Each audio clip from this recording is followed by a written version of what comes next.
All right, let's go ahead and recap this stupid ass game. All right. In the regular season finale, the Cowboys travel to the nation's capital. Or so we. All right, let me start over.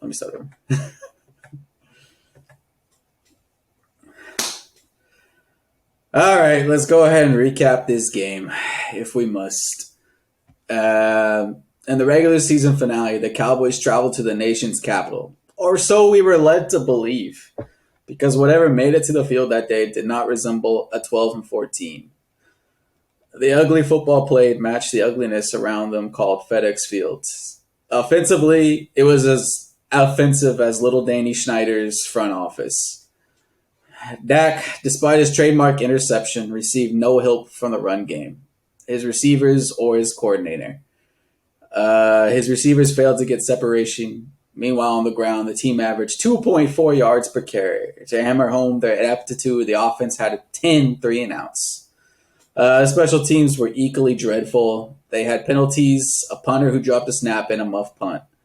Even Brett Maher missed his only attempt of the game. The defense offered the only bright spot. Blah, blah, blah, blah, blah. You guys get the point. It was a boo-boo game. So let's just go ahead and recap this game real swiftly. My first question to y'all is, obviously, what the hell was that? But also, any theories as to why that game resembled something that we had not seen all season?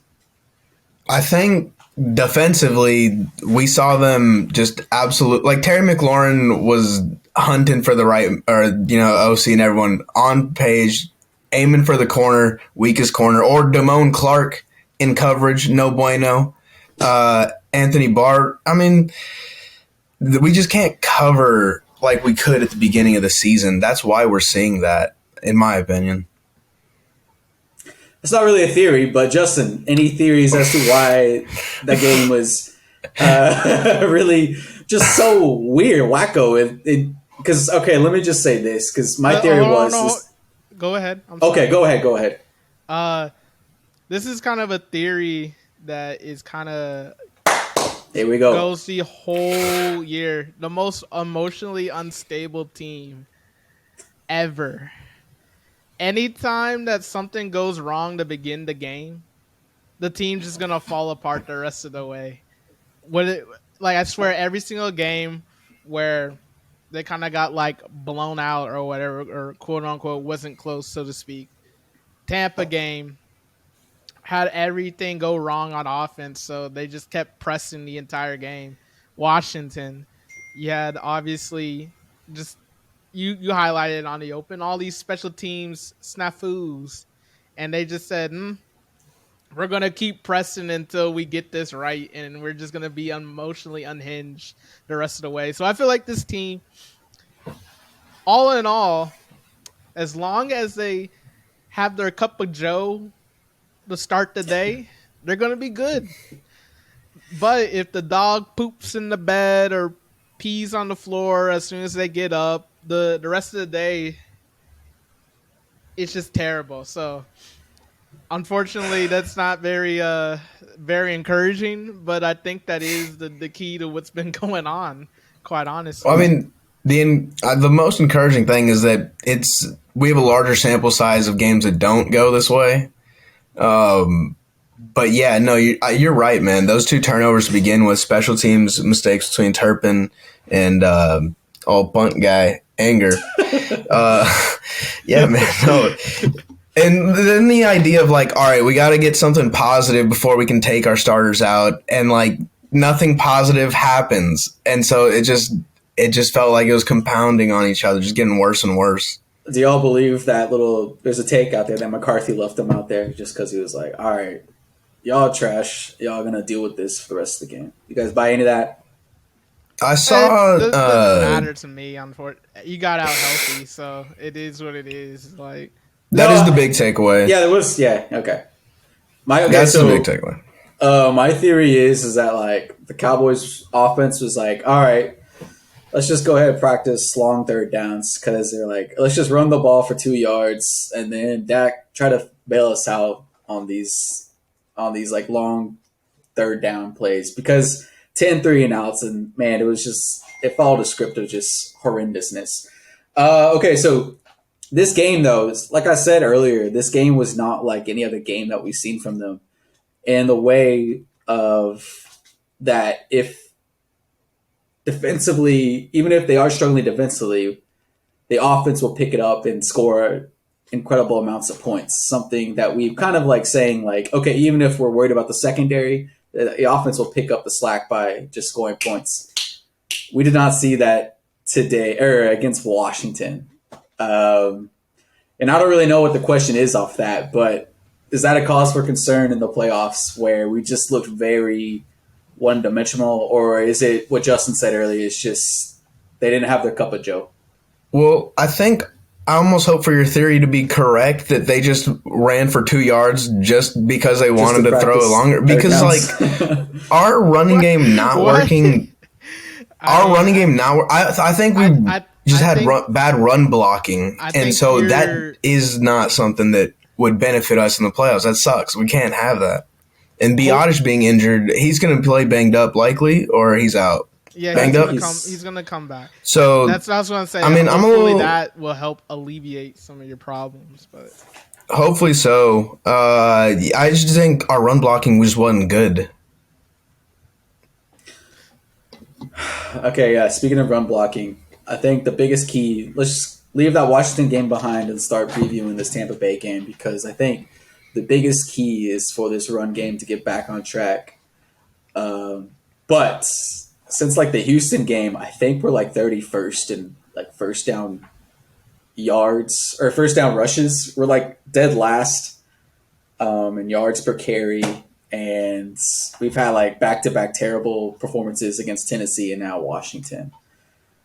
Is there any chance that this Cowboys team can flip the script Monday night and be a run-first team and, you know, shorten these long third down attempts and get positive yardage? Or is it all going to come down to Dak? It's going to have to come down to Dak. How many times they played Tampa twice now? In the past, running at Vita Vea doesn't sound fun to me. Like, okay, so Tampa Bay is Devin White and Levante. Devin White, yeah. No, I'm expecting something similar. Unfortunately, it's going to have to be. I know Dak. what you're about to say. Tampa Bay of late hasn't been the best defending a run, but this also been without Vita, and he's coming back this week. So, Justin, do you know who is injured on Tampa Bay's side? Because I know their safety, who I feel like is kind of like the best player on the secondary by far, the dude from Minnesota. Antoine Winfield? Yeah. Stand by. So if he's missing, then I'm really liking our matchup in the secondaries with our receivers. I think you shouldn't be afraid of the secondary anyways. Like last time that y'all played, them boys tried out Dennis Houston, Noah Brown, and obviously CeeDee Lamb. So, like,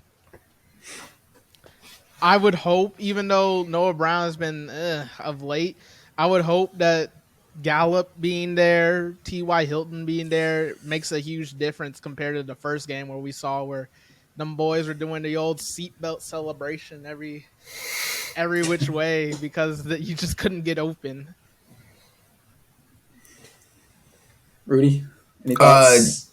Yeah, totally forgot the question if I'm being honest. No, yeah, it wasn't really a question. It's more like this matchups between receivers and secondary. Yeah, I think with our matchups, I think we're fine. Like, we have the weapons. It's just that if one CD and Dak are on the same page, don't go the wrong way. We don't throw an interception on certain plays, you know. And I think we do need our running game. Like, y'all talked about it at the beginning of the season that we were a team that needs to be on the back of Zeke and be a running game. And I was more 50-50 on that. But, dude, we need to be able to run the ball effectively. And so I think matchup-wise, receivers and their secondary, I'm perfectly comfortable with it. I think we got to look more at the run game. Yeah, I think this is a big game for CeeDee Lamb and Dalton Schultz if we're going to come out with the win. They're going to have to be with Dak, they're going to have like no late passes, hit him in stride because Dak was kind of off against Washington. His just timing was off. I don't know what was going on, but that needs to be fixed.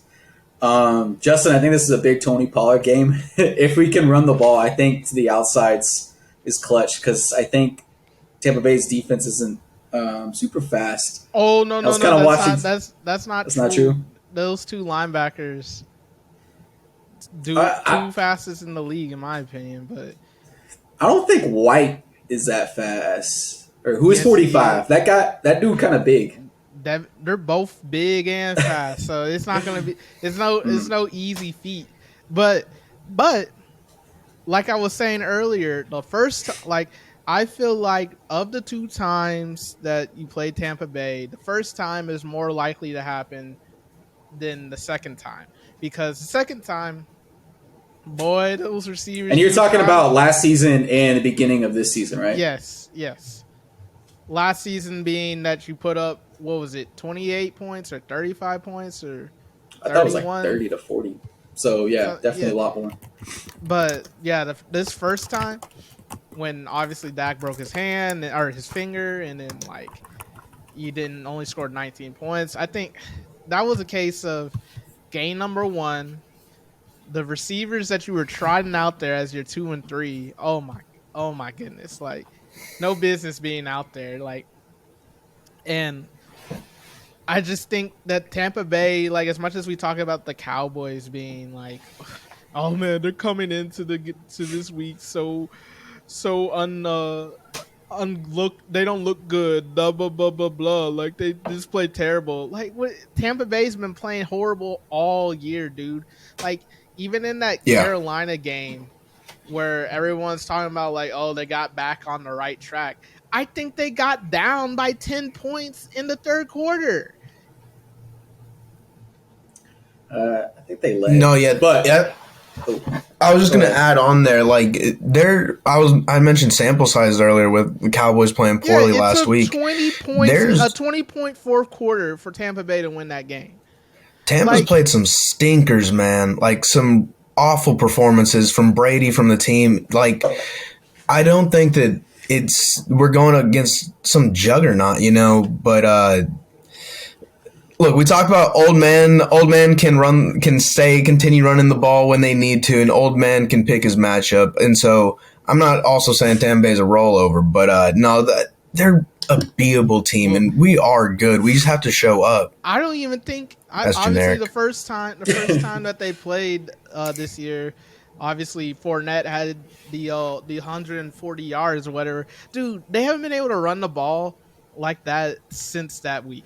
And you could say that was maybe because they played the Cowboys defense and yada yada. Dude, they played some bad defenses of late, and they still couldn't run the ball. They're a terrible running team, terrible. So I would hope that the Cowboys get their cup of coffee in the morning. It's all going to come down to that. It's not so much what Tampa Bay is doing or Tampa Bay's not, or what Tampa Bay's doing to Dallas and what they're doing or what their game plan is. It's a matter of if Dallas wants to show up, because fact of the matter is that team, they be doing some stupid stuff when they don't want to show up. So, and they wind up still hanging around for the most part. So as long as they just show up, like Rudy said, I know, like he said, generic, but it really is. It's a matter if they just want to show up or not. Yeah. I mean, true. I think all right. So I was kind of thinking about this. Keys to winning is probably. I think if you get to 20 points against Tampa, you're probably gonna win because they barely reaching that 20 points offensively. Dak is gonna have a turnover, I feel like, but as long as it ain't a pick six, and as long as he doesn't have more than one, I think we have a good shot at winning. And defensively, just eliminate the big plays because Tom Brady's gonna get his. He's gonna get about 250, but don't let him run on you and make him one dimensional. And I think those are the keys. And hang around in the first half because they've been kind of, when they lose, they get out early and then they capitulate in the second half. So just I guess to summarize, like Justin said, just don't lose your head. Yeah, Yeah, I we'll know. think We'll know first quarter if they're gonna Well, come. that's what I'm saying though. Even If they even if you still poop around in the first quarter, you could, as long as you just stay within not the like Cowboys. You man, know, we saw him do it we against made Philly. comebacks this year. We made okay, so yeah, so that's another thing. We saw him do it against Philly, who has a better defense than Tampa. We can all agree on that, right? Yeah, I would agree on that. And sure. Tampa does not win the turnover battle only 4 times this season, so they're gonna give you shots back. So just hang in there till the second half. But by the second half, you got to get going. All right, let me ask y'all this. The AFC playoff picture really bores me to death, but we still gotta talk about it. But what backup quarterback, in y'all's opinion, has the best chance to do something? The Fighting Lamars or the Tualess Tuas? The Fighting Lamars. I think the Tualess Tuas are going to get destroyed. I think they're both going to get destroyed. I don't really have, but with that being said, the Fighting Lamars will get less destroyed than the Dolphins. There That's you what go. I said. You didn't see the Fighting Lamars fight this past week. They fight. They had a shot at the end, even though I think they're going to be having to roll out the third clone of Lamar with Anthony Brown. Oh man, who's the third string? Anthony Brown. I don't even know him. He used to play at Oregon. He played there for like. Might have to switch my answer to the Tualess Tuas on that one. No. He's good. No. The college crowd just heard. Oh, all right. Well, yeah. No. It's Nah. the Fighting Lamars. Just they be doing a lot more fighting than the Dolphins. They pop pads. Of course. Yeah, I mean that's the AFC North mojo. That's be popping. Pads do be popping there. And speaking of pads popping before we go to the playoff games, shout out to Lovey. He had them boys in Houston popping the pads all year, but they didn't want him. They said we didn't want you tainting the water with too much of a hidden culture, so we had to let you go. So R.I.P. Lovey. Because them boys were He did all he could. Change the culture. If y'all don't mind, since we're recapping other games, let me just get to this real quick. Cowboy fans, y'all need to chill out because, all right, so the Patriots had a chance to get into the playoffs if they win. And Mr. Fundamental, Bill Belichick's team, give up 2 kickoff returns for a touchdown. So y'all think y'all got it bad. This team is still like in it to win it. They have something to play for, and they do that. And the second team, I forgot my other point. back to you. We're killing it today, man. We're killing it. Oh man. But okay. Back to that playoff bracket. So let's stay in the AFC. Okay, you know what game is going to be the most annoying game? Have Do the tell. most hype. Oh yeah, You already know, dude. That stupid game Saturday night, the Chargers in Jacksonville. Oh man! Oh wait! That's actually a good thing because we're gonna eliminate the poster boy for NFL social media. Who? Eliminate one of them at the very least. Okay, yeah, but still, oh my goodness, it's gonna be some bad football, dude. It's gonna be nasty. Like one team is gonna. You're looking at the glass half empty. If we get a poo-poo ass 9-6 game, then there is no hype for either quarterback. There is no hype for either. There will still be hype. There will still be hype. There will always be hype. No. But I will say, y'all know I pray on the downfall of old head coach of the Chargers, whose name I've completely forgotten right now. Sean Payton paying you, bro. Like, get Brandon. But I'm gonna say, and I've seen Doug Peterson literally just not want to win sometimes, but Jackson's gonna get that one done. And I think the Justin Herbert crowd's still gonna be there. It doesn't matter. That train's never stopping. These fanboys are too much. Yeah, I'm just gonna be happy we're gonna eliminate half of them, and hopefully it's like Justin said, it's going to be a booty game. So the crowd will be very quiet. I Now, think if we after can get Saturday rid, night. if we can get rid of Buffalo too, ooh, I know that ain't likely, but I'd be a happy man. That's for sure. I can't stand Buffalo. The Mafia? You don't like the Bills Mafia? No. Justin, I've seen you jump through flaming tables. Justin's a fan of so, tables. that team is so annoying, especially that team's hype. Talking about, well, this team, it's always been the Super Bowl favorites. Blah blah blah blah blah blah blah, and then all that, and then the fighting Lamar's, they gotta come through too, because all that crying Cincinnati's been doing, talking about we can leave it up to a coin flip, and then like this whole week they've been talking to the media about, oh, we got some for them Ravens for what they did that past week. I'm like, bruh, What did they do that past week? I don't know. I guess the pads were popping too much, and they didn't want to be out there. So that's why I said them boys are gonna show up. They're gonna pop pads, and they're gonna get under people's skin, Lamar or not. All right. I like it. But the least interesting game of the whole entire, which will probably be the closest game, Vikings Giants. I'm glad you said that one. Yeah, dude. Yeah, what a stinker matchup that is. What's that slated for, Sunday or Saturday? Sunday at 3. Sunday at 3. Oh, Yeah. Kirk's out. If it was noon, I may have given him the edge, but it means Giants got it. I'm actually so it is the worst matchup of the playoff matchups, but I don't mind seeing Daniel Jones get knocked around a little bit.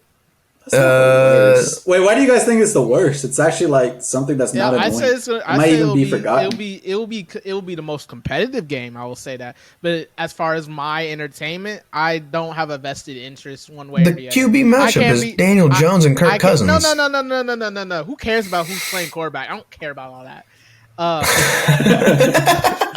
I don't watch football just for quarterback play. Who cares, man? Why I'm least interested is because I can't be a hater this game. I mean, I don't really mind. There we go. There's the real source of issue problem. I don't really mind New York, and I don't really mind Minnesota. So it's just like, okay, it's going to be a close game, but like I don't really care one way or the other, and I can't be influenced by the pure hatred. So it's a little disappointing in my opinion. You're motivated by hatred, right? Oh, yes, most definitely. But Justin, I don't see what's wrong with the Saturday 3:00 game. Where's the hatred on that matchup? Oh, we're going to get to that. Because, boy, oh, boy, do I not like them 49ers at all. I'm going to be siding with Sneaky Pete. Don't you if I know one thing about Sneaky Pete, he's going to wipe their nose, yes. But if I know one thing about Sneaky Pete, that boy gonna put together a defensive game plan, and boy, he get another crack at that Brock Purdy. Ooh, boy, Sneaky Pete. Sneaky Pete got some up his sleeve. He y'all didn't believe him when it came to Russell Wilson. Y'all didn't believe him when he said they're gonna make the playoffs this year. So Sneaky Pete got some cooking. I don't know if they're gonna win, but they're gonna look good. And as long as Geno. Because even that last time that they played, they had a shot to win the game they had a shot to tie the game at the end, last possession. So as long as Geno can actually put together some offense this time, could be quite interesting in my opinion. Yeah, I don't know. With that matchup, I feel like my initial reaction is the what's going to play out, and that's that San Francisco takes them to the shed, and I just don't think. Look, and Geno had a good year this year too. Don't get me wrong, but there's not enough offensive power coming there that can keep up with what the Niners are going to put down. What are you talking about? Sneaky Pete going to hold that offense, bro. He got this. He's going to hold them? Yes. I would like his. What's your score prediction on that? I would like his chances a lot more if they were playing in that fake stadium, that soccer stadium in Seattle. But nevertheless, don't underestimate Sneaky Pete in the playoffs. Yeah, come on now, y'all. The man's Rudy, done. you must not know that man's brand, bro. You must not know how sneaky he is, brother. That's true. That's true. All I'll right, keep an eye out. I'll keep an eye out. last time they played, the score was come on, I just had it. Yeah, 21-13. You telling me Sneaky Pete can't keep it in that same realm? Oh, please. Oh, most definitely. I don't know. We'll see, man. Talking about All some right. blowout. Yeah, whatever. All right, go ahead. So, Ian. do you guys have the games pulled up Yeah. on Google? Because if Jesus came down and gave you one wish for a victory in the wild card, and it can't be the Cowboys, and I'm actually just looking on the left side of this: the Seahawks, 49ers, Dolphins, Bills, Ravens, Bengals. Justin, who you choose on that wish? I guess it's whatever team I hate the most. I know. Oh boy, that's tough. You know, my gut tells me San Francisco, but my heart tells me Buffalo. Buffalo. That's the one you would choose. Low key, I might choose Buffalo. I would choose for the one I just said wouldn't happen. I'm saying Seattle beating San Fran. I would love that. I would love That'd the be cool. Dolphins to beat the Bills because that would just be hilarious. Oh. But and the Bengals are just as annoying. But I think Sneaky Pete beating the Niners would be equally as funny and probably just put to bed like the NFC annoying fan base that I could deal with a lot better. Like like you said, if I was granted that wish, I couldn't lose with either of those three choices. Sneaky Pete gets Sure. vindicated. Old Pinhead gets kicked to the curve. Yes, bro, that would be so enjoyable. Joe Shiesty. I don't have to hear that all January or February. Josh Allen gets out of here, boy. I'd be sleeping well if that happened. Shoot, if one of those three hit, I might have sinned. Like that's ridiculous. That'd just be too much. Because especially you know for a fact all these media and casual fans are going to be all up in arms and upset. My favorite team, my favorite couple quarterbacks, they didn't make it, they didn't win. So I just need it. I need it. And then, fortunately for us Cowboy fans, I know we're on Monday night, but at least we have the least annoying booth. And a surprise twist that young me would never have thought, but I'd be siding with Joe Buck. But it definitely is the case nowadays because, man, the rest of the booths, either they ain't pumping out Mark Sanchez for some reason or Jonathan Vilma, and they're going with all haircuts and whatnot and foreheads and so. Or Tarico. Oh Yeah, that is a nice little gift right there, I guess. We don't have to deal with a Burkhardt. Oh my god. Burkhardt and Olsen, I'm not going on a rant on them, but good god. That's all I'm gonna say. I swear that man wanted the Cowboys player to get hurt with as much as he was griping about hang on, still being in the game. Yes, but hang on. Does Nickelodeon not get one of these games? I thought they always get a playoff game too. Oh, Do they? They already got like a regular season game now. Ah, dang. They got like that would have been a nice alternative. They got like a Baker game, but yeah, I'd rather listen to Young Sheldon break down the fourth. Yeah, they got like Broncos Rams. So yeah, they got a Christmas game. Nevertheless, though, I thought they would have bought a 2 we for don't 1. stop. No, do that in games that don't matter. Like, don't do that in the playoffs. You don't want slime in the playoffs? No. Dumbest gimmick ever, bro. Talking about we want to expand our reach to young audience. Bro, I'd rather be stupid for the sake of being stupid than having pretending fake analysts and color or play-by-play guys being equally stupid. You're telling me, Justin, you wouldn't watch the Nickelodeon broadcast over Burkhardt and Olsen? Well, see, here's the thing. I think that's what we're up against. I think Viacom owns Nickelodeon, so it would only be a CBS game. Okay. I don't mind Romo and Nance. All right, you got me there. So It would be a waste of resources because it doesn't go up against the two booths I hate the most. It won't be taken from the real culprits. Exactly. Fair enough. So yeah, no. So save that for the regular season and like all that slime and like an 8-year-old doesn't know about NFL football as much as like TikTok be bro, TikTok be doing a better job than the NFL does at marketing their games for kids. Like, give me a break. Like, No, it almost feels like it's for young adults or adults like our age to like 35-year-olds is what it feels like. I know like it's on Nickelodeon, but that's what we grew up on, right? So I don't know. nah, because I don't even know half of what they be putting out there.